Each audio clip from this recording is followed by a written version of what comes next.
یعنی یہ بجائے آپ کو کوئی ثواب دلانے کے الٹا جو ہے آپ پر گرفت ہو جائے گی، ایسی کوئی چیز صحابہ سے ثابت نہیں۔ اور ہمارا دین وہی ہے، ما انا علیہ واصحابی، رسول نے فرمایا جس چیز پر میرا عمل ہے اور میرے صحابہ کا ہے، دین تو اصل میں وہی ہے۔ جہاں تک ایصال ثواب کا تعلق ہے، اس میں ہمارے ہاں ذرا کافی مختلف آراء موجود۔ مجھے اس رائے سے اتفاق ہے کہ مالی اگر کوئی عبادت ہے، اس کا ثواب آپ اپنے کسی فوت شدہ بزرگ کو منتقل کر سکتے ہیں۔ مطلب آپ نے کسی بیوہ کی کوئی مدد کی ہے، کسی یتیم کی کوئی مدد کی ہے، کسی دینی کام میں پیسہ لگایا ہے، کوئی صدقہ جاریہ شروع کیا ہے خدمت خلق کے لیے وغیرہ وغیرہ، اس کی تو جو ہے اس کے ثواب کو منتقل کیا جا سکتا ہے کہ اللہ اس کا ثواب میرے والد یا میری والدہ کے وہ کو پہنچا دے۔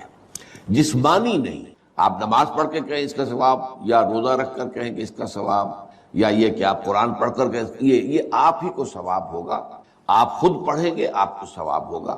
البتہ ایسے تمام افعال کے بعد جب آپ اللہ سے دعا کریں گے، یہ نہیں کہیں گے کہ میرے اس فعل کا ثواب منتقل کر دے، اے اللہ میرے والدین کی مغفرت فرما، تو یہ کوئی نیک کام کرنے کے بعد جو ہے اس دعا کی تاثیر جو ہے وہ بڑھ جاتی ہے۔ بس اس پہلو میں انڈائریکٹلی اس کا ایک تعلق بن جائے گا، ورنہ یہ کہ وہ اس طریقے سے بچوں کو بلانا اور پڑھانا اور یہ جو ہے سوئم میں کرنا اور قرآن خوانی کی محفل ہے، یہ سب بدعات ہیں اور یہ در حقیقت دین میں اضافے ہیں اور ان کی کوئی حقیقت نہیں۔ دیکھیے انسانی زندگی کے یہ 3 دور ہیں، حیات دنیاوی جو ہماری پیدائش سے شروع ہو کر اور ہماری موت پر ختم ہو جائے، پھر حیات برزخی موت سے لے کر قیامت کے دن تک، اور پھر حیات اخروی ہے قیامت میں ریزریکشن کے بعد سے وہ زندگی جو ہے جو جنت یا دوزخ کی ہے۔ اس میں ان دونوں زندگیوں کے بارے میں تفصیل سے کوئی بات کرنا بالکل غلط ہے اور اس سے فتنے پیدا ہوتے ہیں۔ ظاہر بات ہے کہ قبر، جسم تو قبر میں رہتا ہے، اس میں تو کوئی شک ہی نہیں ہے، روح کہاں جاتی ہے؟ کیا وہ بھی قبر ہی میں رہتی ہے یا کہیں اور چلی جاتی ہے؟ قرآن مجید میں سجین اور اعلیٰ علیین کا ذکر موجود ہے، لیکن یہ تمام چیزیں متشابہات میں سے ہیں۔ یہ تمام چیزیں قرآن مجید میں سورہ آل عمران کے شروع میں بیان کیا گیا ہے کہ ہم نے یہ کتاب اتاری ہے، اس میں کچھ آیات محکمات ہیں، کچھ متشابہات ہیں۔ وہ متشابہات کا ایگزیکٹ مفہوم جاننا اس وقت ہمارے لیے ممکن نہیں ہے۔ یہ تو جب اس عالم میں ہم پہنچیں گے تو معلوم ہوگا کہ ہاں یہ بات تھی کہ جو قرآن مجید میں اس طور سے کہی گئی تھی۔ لیکن یہ کہ اس وقت جو ہے جتنا کچھ ہمیں حدیث صحیح میں مل جائے یا قرآن میں مل جائے، اس عالم برزخ میں بھی یہ تو ہوتا ہے کہ جو نیک لوگ ہیں انہیں کچھ نہ کچھ جو ہے اثرات اچھے ان پر پڑتے رہتے ہیں، ان کی ارواح پر کہہ لیجئے، اور کچھ جو برے ہیں ان کے اوپر جو آخری انجام ہونا ہے اس کی کچھ ریفلیکشن ہوتی رہتی ہے، جس کو حدیث میں کہا گیا ہے کہ ہر قبر جو ہے وہ یا تو جنت کے باغیچوں میں سے ایک باغیچہ ہے یا دوزخ کے گڑھوں میں سے ایک گڑھا ہے، یا کہیں کہہ دیا جاتا ہے کہ کھڑکی کھول دی جاتی ہے اس میں، یا جنت کی طرف سے ٹھنڈی ہوائیں آئیں، خوشبوئیں آئیں، اور یا دوزخ کی طرف سے کہ آگ کی لپٹ آئے۔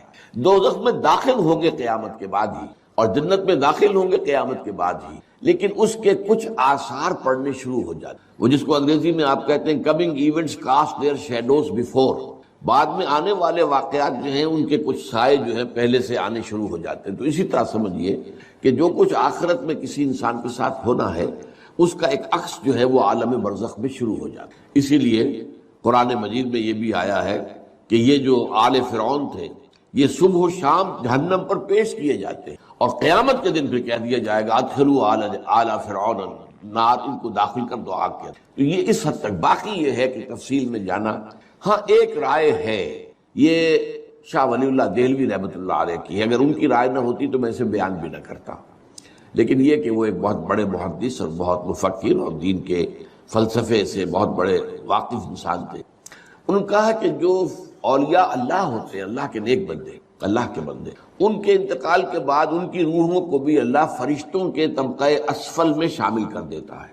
یہ فرشتے ہیں نا اس وقت بھی موجود ہیں، ابھی شاید اگلے ہی جمعے میں وہ حدیث جو ہے اس کا بیان آئے گا کہ جب بھی کسی گھر میں، اللہ کے گھر میں کچھ لوگ اس لیے جمع ہو کہ اللہ کی کتاب پڑھیں اور سمجھیں اور سمجھائیں، تو ان کے اوپر فرشتے گھیرا ان کا ڈال لیتے ہیں اور ان پر اللہ کی طرف سے سکینت نازل ہوتی ہے اور رحمت نازل ہوتی ہے، اور اللہ ان کا ذکر کرتا ہے فرشتوں کے پاس، دیکھو میرے بندے، تم کہتے تھے یہ فساد مچائے گا، دیکھو یہ بھی تو ہے نا جو میرے کلام کو پڑھنے کے لیے میرے گھر میں جمع ہے۔ تو فرشتے ہیں موجود، ہم میں سے ہر ایک کے ساتھ 2 فرشتے موجود ہیں۔ تو یہ فرشتہ اسفل ہے، سب سے نیچے، جو دنیا کے کاروبار کو چلانے میں اللہ تعالیٰ کے سول سرونٹس ہیں، پھر اس سے اوپر کے فرشتے ہیں، اس سے اور اوپر کے فرشتے ہیں، پھر مقربین ہیں جو اللہ تعالیٰ کے قریب ترین فرشتے ہیں۔ لیکن یہ کہ ملائکہ کے طبقہ اسفل میں شامل کر لیتے ہیں تاکہ جو کام اللہ تعالیٰ ملائکہ سے لیتا ہے وہ ان سے بھی لینے شروع کر دیتا ہے۔ لیکن ہمیں یہ اجازت نہیں ہے کہ ہم فرشتوں کو پکار کر کہیں کہ اے فرشتے، اے جبریل، اے میکائیل، یا فلاں، اے منکر، جو یا میرے جو ہے کرامن کاتبین، میرا یہ کام کر دو۔ نہیں، یہ شرک ہو جائے۔ اسی طرح ہو سکتا ہے کہ انبیاء کی ارواح جو ہے وہ بھی اللہ تعالیٰ نے شامل کی ہوئی اس لشکر کے اندر، وہ کام کر رہے ہوں اور وہ اللہ تعالیٰ کے حکم سے مختلف معاملات جو ایگزیکیوٹ کرتے ہوں، لیکن ہم کسی کو پکار نہیں سکتے۔ اب یہ نوٹ کر لیجئے، ہدایت و ضلالت اس دنیا میں جو مختلف حالتیں انسان پر طاری ہوتی ہیں، یا نعمتوں کی بارش ہو رہی ہے، یا تنگی ہے، فقر ہے، احتیاج ہے، دنیاوی حیثیت ہے، وجاہت ہے، یا دنیا میں گمنامی ہے، کسنوی فرصت کے بھیا کس تھی، کوئی آپ کا حال ہی نہیں پوچھ رہا کہ تم ہو کون، تمہارے منہ میں کتنے دانت ہیں، یا یہ کہ دنیا میں اقتدار کی کسی مسند پر انسان بیٹھا ہے، یا یہ کہ کوئی اس کے ہاتھ میں اختیار نہیں۔ یہ تمام جو حالات انسان پر طاری ہوتے ہیں، ان کے جواب میں جو طرز عمل فکری اعتبار سے اور عملاً انسان اختیار کرتا ہے، اس کے 4 درجے ہیں۔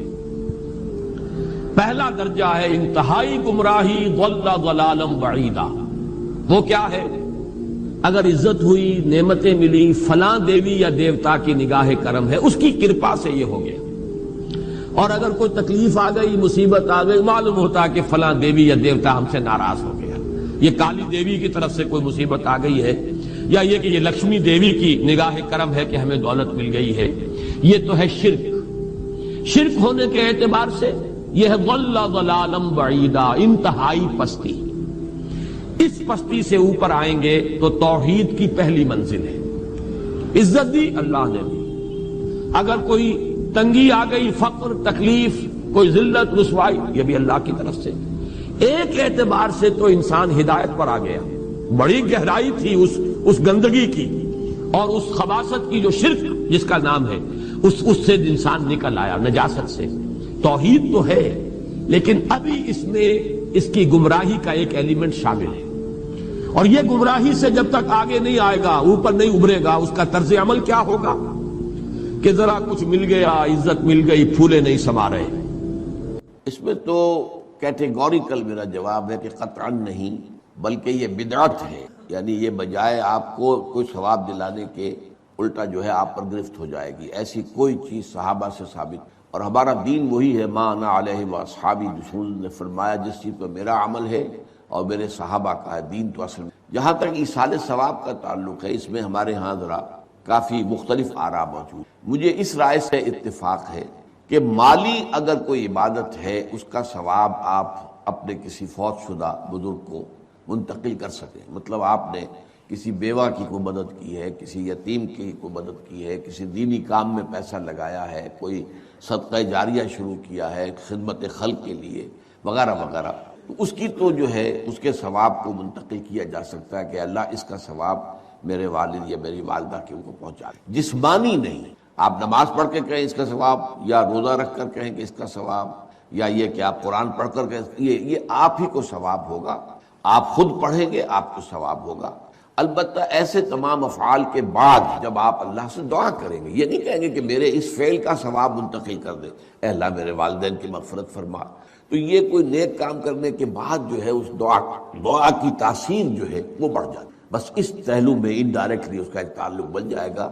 ورنہ یہ کہ وہ اس طریقے سے بچوں کو بلانا اور پڑھانا اور یہ جو ہے سوئم میں کرنا اور قرآن خوانی کی محفلیں، یہ سب بدعات ہیں، اور یہ در حقیقت دین میں اضافے ہیں، اور ان کی کوئی حقیقت۔ دیکھیے، انسانی زندگی کے یہ 3 دور ہیں۔ حیات دنیاوی جو ہماری پیدائش سے شروع ہو کر اور ہماری موت پر ختم ہو جائے، پھر حیات برزخی موت سے لے کر قیامت کے دن تک، اور پھر حیات اخروی ہے قیامت میں ریزریکشن کے بعد سے وہ زندگی جو ہے جو جنت یا دوزخ کی۔ اس میں ان دونوں زندگیوں کے بارے میں تفصیل سے کوئی بات کرنا بالکل غلط ہے، اور اس سے فتنے پیدا ہو۔ ظاہر بات ہے کہ قبر، جسم تو قبر میں رہتا ہے، اس میں تو کوئی شک ہی نہیں ہے، روح کہاں جاتی ہے؟ کیا وہ بھی قبر ہی میں رہتی ہے یا کہیں اور چلی جاتی ہے؟ قرآن مجید میں سجین اور اعلیٰ علیین کا ذکر موجود ہے، لیکن یہ تمام چیزیں متشابہات میں سے ہیں۔ یہ تمام چیزیں قرآن مجید میں سورہ آل عمران کے شروع میں بیان کیا گیا ہے کہ ہم نے یہ کتاب اتاری ہے، اس میں کچھ آیات محکمات ہیں، کچھ متشابہات ہیں۔ وہ متشابہات کا ایگزیکٹ مفہوم جاننا اس وقت ہمارے لیے ممکن نہیں، یہ تو جب اس عالم میں ہم پہنچیں گے تو معلوم ہوگا کہ ہاں یہ بات تھی کہ جو قرآن مجید میں اس طور سے۔ لیکن یہ کہ اس وقت جو ہے جتنا کچھ ہمیں حدیث صحیح میں مل جائے یا قرآن میں مل جائے، اس عالم برزخ میں بھی یہ تو ہوتا ہے کہ جو نیک لوگ ہیں انہیں کچھ نہ کچھ جو ہے اثرات اچھے ان پر پڑتے رہتے ہیں، ان کی ارواح پر کہہ لیجئے، اور کچھ جو برے ہیں ان کے اوپر جو آخری انجام ہونا ہے اس کی کچھ ریفلیکشن ہوتی رہتی ہے، جس کو حدیث میں کہا گیا ہے کہ ہر قبر جو ہے وہ یا تو جنت کے باغیچوں میں سے ایک باغیچہ ہے یا دوزخ کے گڑھوں میں سے ایک گڑھا ہے، یا کہیں کہہ دیا جاتا ہے کہ کھڑکی کھول دی جاتی ہے اس میں، یا جنت کی طرف سے کہ ٹھنڈی ہوائیں آئیں، خوشبوئیں آئیں، اور یا دوزخ کی طرف سے کہ آگ کی لپٹ آئے۔ دوزخ میں داخل ہوں گے قیامت کے بعد ہی، اور جنت میں داخل ہوں گے قیامت کے بعد ہی، لیکن اس کے کچھ آثار پڑنے شروع ہو جاتے، وہ جس کو انگریزی میں آپ کہتے ہیں coming events cast their shadows before, بعد میں آنے والے واقعات جو ہیں ان کے کچھ سائے جو ہیں پہلے سے آنے شروع ہو جاتے ہیں۔ تو اسی طرح سمجھیے کہ جو کچھ آخرت میں کسی انسان کے ساتھ ہونا ہے اس کا ایک عکس جو ہے وہ عالم برزخ میں شروع ہو جائے۔ اسی لیے قرآن مجید میں یہ بھی آیا ہے کہ یہ جو آل فرعون تھے یہ صبح و شام جہنم پر پیش کیے جاتے ہیں، اور قیامت کے دن پھر کہہ دیا جائے گا ادخلوا آل فرعون النار، ان کو داخل کر دو آگ کے۔ تو یہ اس حد تک، باقی یہ ہے کہ تفصیل میں جانا، ہاں ایک رائے ہے، یہ شاہ ولی اللہ دہلوی رحمۃ اللہ علیہ کی ہے، اگر ان کی رائے نہ ہوتی تو میں اسے بیان بھی نہ کرتا، لیکن یہ کہ وہ ایک بہت بڑے محدث اور بہت مفکر اور دین کے فلسفے سے بہت بڑے واقف انسان تھے۔ انہوں نے کہا کہ جو اولیاء اللہ ہوتے ہیں، اللہ کے نیک بندے، اللہ کے بندے، ان کے انتقال کے بعد ان کی روحوں کو بھی اللہ فرشتوں کے طبقہ اسفل میں شامل کر دے۔ یہ فرشتے ہیں نا اس وقت بھی موجود ہیں، ابھی شاید اگلے ہی جمعے میں وہ حدیث جو ہے اس کا بیان آئے گا کہ جب بھی کسی گھر میں، اللہ کے گھر میں کچھ لوگ اس لیے جمع ہو کہ اللہ کی کتاب پڑھیں اور سمجھیں اور سمجھائیں، تو ان کے اوپر فرشتے گھیرا ان کا ڈال لیتے ہیں، اور ان پر اللہ کی طرف سے سکینت نازل ہوتی ہے اور رحمت نازل ہوتی ہے، اور اللہ ان کا ذکر کرتا ہے فرشتوں کے پاس، دیکھو میرے بندے، تم کہتے تھے یہ فساد مچائے گا، دیکھو یہ بھی تو ہے نا جو میرے کلام کو پڑھنے کے لیے میرے گھر میں جمع ہے۔ تو فرشتے ہیں موجود، ہم میں سے ہر ایک کے ساتھ 2 فرشتے موجود ہیں۔ تو یہ فرشتہ اسفل ہے، سب سے نیچے، جو دنیا کے کاروبار کو چلانے میں اللہ تعالیٰ کے سول سرونٹس ہیں، پھر اس سے اوپر کے فرشتے ہیں، اس سے اور اوپر کے فرشتے ہیں، پھر مقربین ہیں جو اللہ تعالیٰ کے قریب ترین فرشتے ہیں۔ لیکن یہ کہ ملائکہ کے طبقہ اسفل میں شامل کر لیتے ہیں تاکہ جو کام اللہ تعالیٰ ملائکہ سے لیتا ہے وہ ان سے بھی لینے شروع کر دیتا ہے۔ لیکن ہمیں یہ اجازت نہیں ہے کہ ہم فرشتوں کو پکار کر کہیں کہ اے فرشتے، اے جبریل، اے میکائیل، یا فلاں، اے منکر، جو یا میرے جو ہے کرامن کاتبین، میرا یہ کام کر دو۔ نہیں، یہ شرک ہو جائے۔ اسی طرح ہو سکتا ہے کہ انبیاء کی ارواح جو ہے وہ بھی اللہ تعالیٰ نے شامل کی ہوئی اس لشکر کے اندر، وہ کام کر رہے ہوں اور وہ اللہ تعالیٰ کے حکم سے مختلف معاملات جو ایگزیکیوٹ کرتے ہوں، لیکن ہم کسی کو پکار نہیں۔ جب میرا بندہ کسی محفل میں میرا ذکر کرتا ہے، میں اس سے کہیں بہتر محفل میں اس کا ذکر کرتا ہوں۔ اللہ کی محفل تو ملائکہ اعلیٰ کی ہے، ملائکہ مقربین کی ہے۔ بہرحال اللہ کو تم اپنے دل میں مستحضر رکھو، اللہ تعالیٰ تمہیں بھی یاد رکھے گا۔ دوبارہ فرمایا احفظ اللہ تجدہ امامک تجاہک، اللہ کو یاد رکھو تو اپنے سامنے موجود پاؤ گے، جب چاہو دعا کرو۔ تو احفظ اللہ تجدہ امامک یا تجاہک، اپنے سامنے موجود۔ اذا سألت فاسأل اللہ، اب آ گیا وہ مرکز سے بند۔ دیکھو جب مانگو اللہ سے مانگو، غیر اللہ کے سامنے ہاتھ دراز کرو ہی مت۔ ایک حدیث میں آتا ہے، یعنی حرام نہیں ہے، دنیاوی قواعد اصول قوانین کے تحت کسی سے مدد چاہنا، کوئی سوال کرنا حرام نہیں ہے۔ آپ سوال کریں، مدد لیں، اسی پر دنیا قائم ہے، ایک دوسرے کے ساتھ تعاون کے ساتھ۔ لیکن اونچا مقام کیا ہے؟ کسی سے سوال مت کرو سوائے اللہ، یہاں تک کہ جوتے مانگنے کا تسمہ تمہیں درکار ہے تو بھی کسی سے مت مانگو، اللہ سے مانگو۔ کیا پتہ اللہ کس کے دل میں ڈال دے اور وہ آ کے تمہیں تسمہ پیش کر دے۔ ہوتا ہے ایسا مسافہ، جو اللہ کے ساتھ لو لگا کر رکھنے والے ہیں ان کے تو ایسے واقعات ہوتے ہیں کہ دل میں ایک بات آئی اور اس کے بعد پوری بات جو ہے کوئی شخص آ گیا، اس نے وہ بات پوری کر دی۔ کیونکہ لوگوں کے دل جو ہے اللہ کی انگلیوں کے مابین جو چاہتا پھر دیتا۔ کیا پتہ اللہ کسی فرشتے کو انسانی شکل میں بھیج دے، کہتا ہے فرشتہ آتا ہے انسانی شکل میں، آپ کی تکلیف کو رفع کر دے، آپ کی ضرورت کو پورا کر دے۔ کسی سے بات، کسی اور سے بات۔ یہ ہے توحید کا لب لباب۔ یہ سمجھیے اسلام کی جڑ کیا ہے؟ ایمان۔ اسلام کا جو خارجی نظام عمل ہے، انفرادی اعمال ہو اجتماعی ہو، ان سب کی روح رواں کیا ہے؟ ایمان۔ ٹھیک، ایک بات ہو گئی۔ ایمان کا خلاصہ لب لباب کیا ہے؟ ایمان باللہ۔ جیسے ایمان بالآخرہ بھی ہے، ایمان بالملائکہ ہے، ایمان بالانبیاء ہے، ایمان بالرسول ہے، ایمان بالکتب ہے، ایمان بالقدر ہے، لیکن اصل ایمان، اسی لیے ایمان مجمل میں آپ کو معلوم ہے کسی اور چیز کا ذکر نہیں۔ آمنت باللہ کما ہوا باسمائہ و صفاتہ وقبیل جمیع احکامہ اقرار باللسان و تصدیق بالقلب۔ یہ ایمان مجمل ہے، اجمالی طور پر ایمان اس کا نام ہے۔ ہاں مفصل تفصیلی طور پر آمنت باللہ و ملائکتہ و کتبہ و رسلہ والیوم الآخر والقدر خیرہ و شرہ من اللہ تعالی۔ تو اسلام کی جڑ ایمان، اور اسلام کا سارا جو نظام عمل ہے، چاہے انفرادی اعمال ہو چاہے اجتماعی، ان سب کی روح نواں ایمان، اور ایمان کا خلاصہ ایمان باللہ۔ اور ایمان باللہ کا اصل حاصل وہ ہے جسم، اس کے دو تقاضے، عبادت صرف اسی کی، استعانت صرف اسی سے۔ اس لیے میں نے سورہ فاتحہ کا تذکرہ شروع کیا۔ یہ عبادت کا جوہر ہے، عبادت کا جو ہے یہ ایمان کا حاصل، عبادت صرف اس کی اور استعانت صرف اس سے۔ استعانت ہی میں سوال بھی آ گیا، یہ بھی مدد ہے۔ آپ کسی سے کچھ مدد مالی چاہ رہے ہیں یا کوئی اور مدد چاہتے ہیں، کسی کام میں مدد چاہتے ہیں، جیسے میں نے کہا تھا کہ سفارش کرانا چاہتے ہیں، بھی مدد وہی اس کام کا فاستعن باللہ، اور جب مدد مانگو صرف اللہ سے مانگو۔ اور وہ سارے الفاظ یاد کر لیے، استدعاء، استعانت، استغاثہ۔ یہ جو غوث اعظم سے استغاثہ کیا جاتا ہے تو شرک ہے۔ استغاثہ اللہ سے، دعائی اللہ کی، اس اعتبار سے استمداد، استعانت، استدعاء، استغاثہ، یہ سب اللہ سے، صرف اللہ۔ عبادت صرف اللہ، ایاک نعبد، اور استعانت صرف اللہ سے، مانگو صرف اللہ سے، مدد طلب کرو صرف اللہ سے۔ اور جان لو اگر تمام لوگ جمع ہو کر تمہیں کوئی فائدہ پہنچا جائے، نہیں پہنچا سکتے، الا بشیء قد كتب اللہ لک وان اجتمعوا على ان يضروك بشیء لم يضروك الا بشیء قد كتب اللہ علیک۔ اور سب مل کر چاہیں تمہیں کوئی نقصان پہنچا دے، نہیں پہنچا سکتے مگر وہی کچھ جو اللہ نے تمہارے لیے لکھا۔ اب بتائیے خوف کی جڑ کر جائے گی۔ یہ جو ایمان جو ہے یہ خوف اور حزن دونوں سے نجات دلانے والی بات ہے۔ جو حقیقی مومن ہے وہ اللہ کا ولی ہے، حقیقی مومن وہ اللہ کا ولی ہے۔ اور الا ان اولیاء اللہ لا خوف علیہم ولا هم يحزنون۔ یہ اولیاء اللہ کو اللہ کا مخلوق نہیں ہے، ان کے سر پہ سینگ نہیں ہوتے، انسان ہی ہوتے ہیں، لیکن حقیقی معنی میں مومن۔ ان اعتبارات سے جو آج ہم پڑھ رہے ہیں ایمان اس درجے کا پہنچ گیا تو اللہ کا ولی ہے۔ اور لوگ خوف کس بات کا؟ کس سے خوف کروں؟ اس کے ہاتھ میں کچھ ہے ہی نہیں۔ اور اگر کچھ اللہ نے میرے لیے لکھ دیا وہ آ کر رہے گا، چاہے میں لاکھ گڑ گڑاؤں اور اس کے سامنے یہ چھوڑ دے۔ اگر اللہ نے لکھا ہوا ہے وہ تو آئے، تو کاہے کو اس کے سامنے گڑ گڑا، کاہے کو جب مسائی کرنا اس کے سامنے۔ اور کسی کے ہاتھ میں کچھ ہے ہی نہیں، میرا خیر ہے ہی نہیں، کاہے کو خوشامد کرو اس کی۔ اور رفعت الاقلام، دیکھو نوجوان، قلم میں اٹھا دی گئی ہے، وجفت الصحف، اور جو رجسٹر ہیں صحیفے ان کی سیاہی خشک ہو چکی۔ یہ ہے وہ اللہ کا علم، اس میں ہر شے لکھ دی، اس کی قلم اٹھا دی۔ جیسے آپ کو معلوم ہے امتحان ہوتا تھا، 3 گھنٹے ختم ہوئے، اسٹاپ رائٹنگ، بس اب قلم ہو جانا چاہیے۔ وہ قلم تو تقدیر کا کاتب جو ہے وہ قلم اس کا اب اٹھا لیا گیا، اور جو صحیفے جن پر لکھا گیا وہ خشک ہوئے ہوئے۔ یہ تو روایت ہے جو امام ترمذی نے جس کو روایت کیا، یہ متن ان کا ہے جو ہم نے پڑھا ابھی، اور ان کا قول یہ ہے کہ یہ حدیث حسن صحیح ہے۔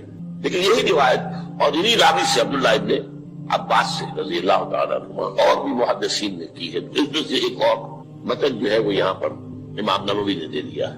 اے فضل اللہ تجد امامک، یہ تو پہلا وہ ٹکڑا تھا، وقت تجاہک تھا، یہاں امامک ہے، امام مطلب ایک ہی ہے، اپنے سامنے پاؤ۔ اللہ کی حفاظت کرو، اللہ کو دل میں، اللہ کی یاد کو محفوظ رکھو، گویا کہ اللہ کو مستحضر رکھو۔ ذکر اللہ کے معنی کیا ہے؟ استحضار اللہ فی القلب، یہ ذکر اللہ ہے۔ جنہیں ہم ذکر سمجھ بیٹھے ہیں وہ ذکر کے ذریعے ہے۔ اب تمہیں صلاۃ لذکری، نماز قائم کرو میری یاد کے لیے، نماز ذریعہ ہے یاد کا۔ یہ علیحدہ بات ہے کہ آپ نے 17 رکعتیں بھی پڑھ لی ہو عشاء کی اور یاد آپ کو آئی نہیں کوئی، آپ تو ایک میکینیکل انداز میں جو ہے وہ اٹھک بیٹھک کر رہے ہیں اور آپ کی زبان سے کچھ بھی نکل رہا ہے، تو اس کا آپ کے شعور سے، دل کی گہرائی سے رابطہ ہے ہی نہیں، وہ ذکر تو نہیں ہوا۔ ہاں نماز فرض تھی، وہ ادا ہو گئی، آپ کی فرض ادا ہو گئی۔ تو جنہیں ہم نے ذکر سمجھا وہ ذرائع ذکر ہے، اللہ اللہ، سبحان اللہ، سبحان اللہ زبان سے، یہ تاکہ اس کے نتیجے میں وہ ذکر حاصل ہو جائے. استحضار اللہ فی القلب، ذکر کی معنی ہے استحضار اللہ فی القلب، تعرف الی اللہ فی الرخاء. اور دیکھو کشادگی کے وقت میں تم اللہ کو یاد رکھو، اللہ کی طرف رجوع کیے رہو، بھول نہ جاؤ. وہ نہ ہو جو کبھی کہا تھا بہادر شاہ ظفر کے اشعار میں سے بہت دور کا شعر ہے. ظفر آدمی اس کو نہ جانیے چاہے کتنا ہی روفا مزکا، جسے عیش میں یاد خدا نہ رہی، جسے تیش میں خوف خدا نہ. وہ ہے کشادگی کی حالت میں جب کہ تمہارے لیے کشادگی ہے، اللہ کی طرف رجوع کیے رکھو. یا عارف کا فی شدہ، تو اللہ اپنی توجہ تم پر رکھے گا شدت کے وقت میں. تمہیں کوئی تکلیف ہے، اس تکلیف کو تم پر آسان کر دے گا. تکلیف تو آنی ہے، لکھی ہوئی ہے، وہ تو آئے گی، لیکن یہ کہ اللہ تعالیٰ اس کی شدت کو، ایک ہی چیز ہے جس کو ایک انسان بہت شدت کے ساتھ محسوس کر رہا ہے، دوسرا آدمی اتنا نہیں محسوس کر رہا ہے. احساس کا معاملہ ہوگا. وہ تو اصل میں اگر انسان کی نرز کٹی ہوئی ہے تو احساس ہوگا ہی نہیں، سرے سے نہیں ہوگا. تو اس اعتبار سے اللہ تعالیٰ تمہارے لیے وہ شدت کی کمی کر دے. وَعْلَمْ أَنَّمَا أَخْطَأَكَ لَمْ يَكُنْ لِيُصِيبَكَ، اور جان لو جو چیز تم سے چھوٹ گئی ہے، رہ گئی ہے، وہ ہرگز تمہیں ملنے والی نہیں تھی. اب آپ نے کسی ملازمت کے لیے درخواست دی ہے، درخواستیں مانگی گئی ہیں، اپنی سی محنت کر لی، نہیں ملی ملازمت. جب آپ بیٹھے ہوئے افسوس میں، رنج میں، غم میں، فلاں نے یہ کر دیا، فلاں نے یہ کر دیا، وہ فلاں جو ہے بڑی تکڑی سفارش لے آیا تھا، فلاں نے رشوت دے دی. چھوڑو نہیں اس کو، وہ تمہارے لیے نہیں تھی. کاہے کو اپنے ذہن کے اندر یہ کھچڑی پکا رہے ہو بیٹھے ہوئے؟ خواہ آپ شاید سوء ظن میں بھی مبتلا ہو رہے ہو، کسی نے نہ رشوت دی اور آپ سمجھتے ہو کہ رشوت دی ہے اس نے. یہ ساری چیزیں، ساری سیئات، ان کی جھٹ کٹ جائے گی. وَعْلَمْ أَنَّمَا أَخْطَأَكَ لَمْ يَكُنْ لِيُصِيبَكَ وَمَا أَصَابَكَ، جو چیز تم پر آ گئی، لَمْ يَكُنْ لِيُخْطِئَكَ، ہو ہی نہیں سکتا تھا کہ وہ تم پر نہ. یہ کر لیتا تو ہو جاتا، شاید یہ کر لیتا، میں نے ٹیکا پہلے لگوا دیا ہوتا تو یہ بات نہ ہوتی. بھائی وہ جو ہونا تھا وہ ہونا تھا. اب یہ وہ چیز ہے جس سے انسان میں کیفیت پیدا ہوتی، تسلیم و رضا. ہم بھی تسلیم کی خو ڈالیں گے. بے نیازی تیری عادت ہی صحیح، اے اللہ جو تو نے چاہا مجھے قبول ہے. اسی لیے میں نے آپ کو آیتیں سنائی سورہ تغابن کی، ما اصاب من مصیبت الا باذن اللہ، کوئی مصیبت نہیں آتی مگر اللہ کے اذن سے. ومن یؤمن باللہ یہدی قلبہ، جو اللہ پر ایمان رکھتا ہو اللہ اس کے دل کو ہدایت دے دیتا ہے. ہدایت کس بات کی؟ تسلیم و رضا. سر دوستاں سلامت کے تو خنجر آزمائی، یا شبت نصیبت دشمن کی شبت ہلا کے تیرت. اے اللہ تیری طرف سے ہے، مجھے قبول ہے، اور بظاہر مجھے تکلیف ہو رہی ہے لیکن یقیناً اس میں میرا کوئی خیر ہے. بیدک الخیر، تیرے ہاتھ میں تو خیر ہی خیر ہے، جو بھی تیری طرف سے آئے. سر تسلیم خم ہے مزاج یاد. اور یہ مضمون جو ہے زیادہ بڑے پیمانے پر سورہ حدید میں آیا ہے. ما اصاب من مصیبت فی الارض ولا فی انفسکم الا فی کتاب من قبل ان نبرأها، کوئی مصیبت نہیں آتی نہ تمہاری جانوں میں نہ زمین میں. زمین میں زلزلہ آ جانا، سیلاب آ جانا، کچھ اور زمین کا دھنس جانا، یا یہ ہے کہ تمہاری جانوں میں کوئی بخار ہو گیا، کوئی اور تکلیف ہو گئی، اچانک معلوم ہوا کہ انسان کو کینسر ہے اور کینسر بھی اب تھرڈ اسٹیج پہ پہنچ چکا. لیکن جو بھی آیا ہے وہ اللہ کے علم کی کتاب میں پہلے سے لکھا ہوا ہے. فی کتاب من قبل ان نبرأها، یہ کتاب میں درج ہے اس سے پہلے کہ ہم اسے ظاہر کریں. اس کا نتیجہ کیا نکلنا چاہیے؟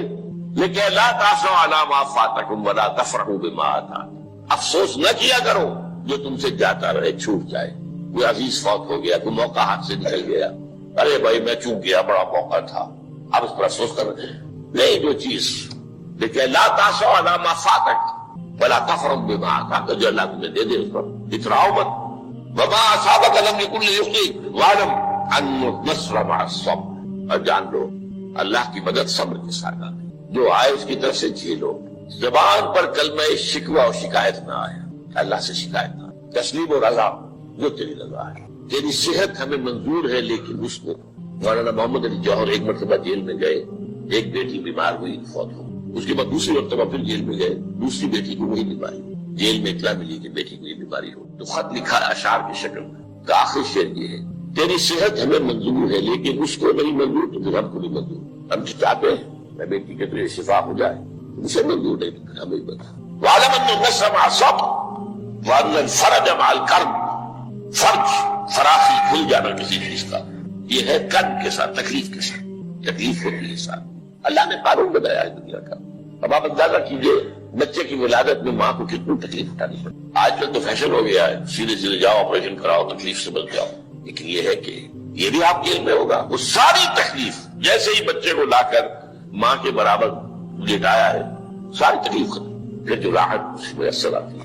ان الفرج مع الکرب وان مع العسر یسرا، اسی لیے میں نے وہ آیتیں بھی پڑھی تھی، ان مع العسر یسرا ان مع العسر یسرا. اس دنیا میں یہ اللہ نے نظام بنایا ہے، سختیاں جھیلنی ہوگی. لقد خلقنا الانسان فی کبد، ہم نے انسان کو پیدا کیا مشقت کے، مشقت تو کرنی پڑے گی. کسی کی جسمانی مشقت